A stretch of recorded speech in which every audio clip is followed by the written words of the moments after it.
Bonjour à tous, bienvenue sur le circuit de la Ferté-Gaucher en compagnie de notre pilote maison Soel Ayari. Soel, bonjour. Bonjour à tous. Après la série 1M, Soel, on va faire quelque chose de moins radical aujourd'hui, et quand même toujours très sportif. Il s'agit de la première mini qu'on va faire ensemble, que tu vas tester. Il s'agit de la mini coupée.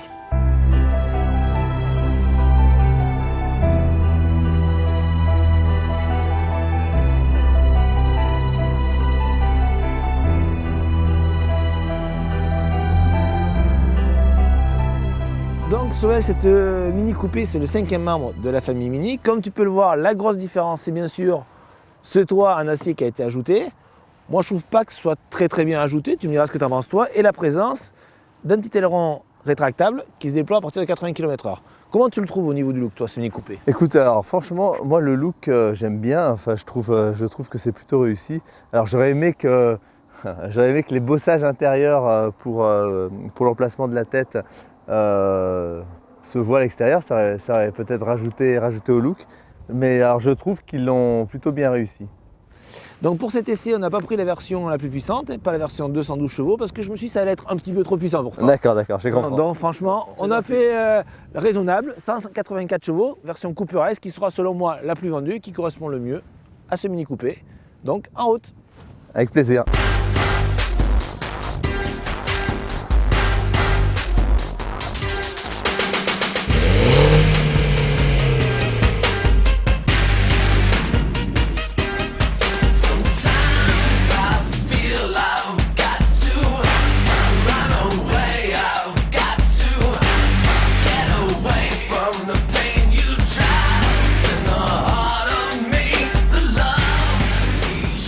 Bonjour à tous, bienvenue à bord de cette mini coupée, modèle Cooper S. Alors moi c'est une voiture que j'apprécie beaucoup, en tout cas pour l'intérieur. J'aime bien l'ambiance, c'est le cas dans toutes les mini, hein. On retrouve la planche de bord mini et on retrouve un peu l'ambiance mini, sauf que là on est beaucoup plus confiné. Le toit est rabaissé, c'est un peu style roadster américain avec des pare-brises, un pare-brise bas, très peu de surface vitrée. C'est le premier truc qui choque quand on monte dans l'auto. Mais ça confère une ambiance sympathique.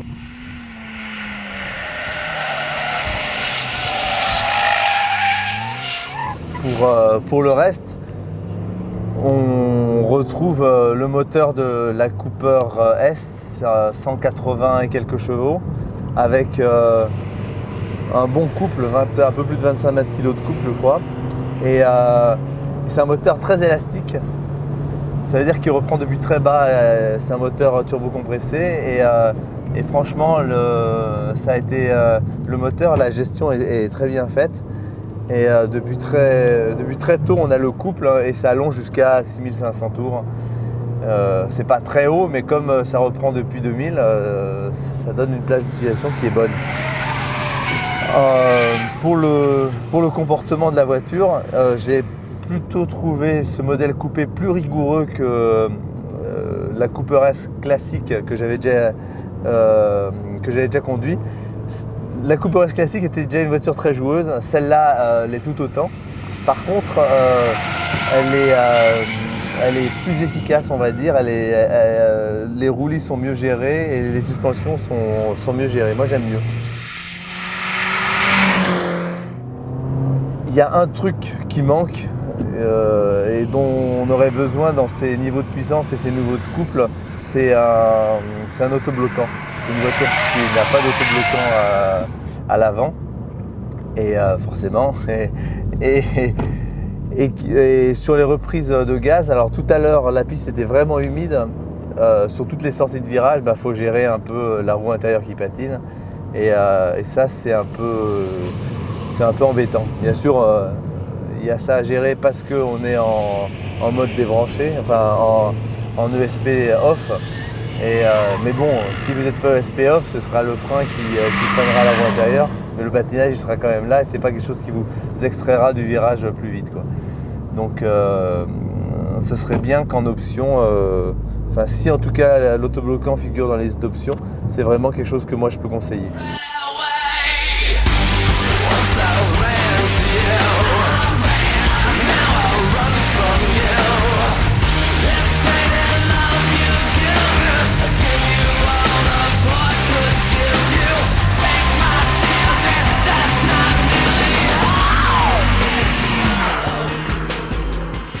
Donc Soel, ton verdict sur cette Mini Coupé et Cooper S? Alors, moi, c'est une voiture qui m'a plu. Alors, déjà la ligne, bon, je sais qu'il y a des avis contrastés, mais moi, j'aime bien. Après, pour le comportement, je trouve plutôt plus rigoureux et plus réussi que la Cooper normale, si on peut l'appeler comme ça. Et le mode sport, les roulis sont mieux gérés. Les deux petites critiques que j'ai, c'est un peu une meilleure gestion au niveau des amortissements, surtout les amortissements à basse vitesse, c'est-à-dire tous les transitoires. Quand on rentre dans les virages, la mise sur l'angle se fait un peu trop rapidement, voilà. Et surtout l'autobloquant. On commence à rentrer sur des voitures avec du couple et de la puissance. Là, il y a 25 ou 26 mètres kg de couple avec presque 200 chevaux. Et dès que le revêtement n'est pas parfait, on fait beaucoup patiner la roue intérieure, ce qui est dommage. Voilà. Mais sinon, c'est très très bien et ça se rapproche des hauts de gamme des tractions en rigueur de châssis.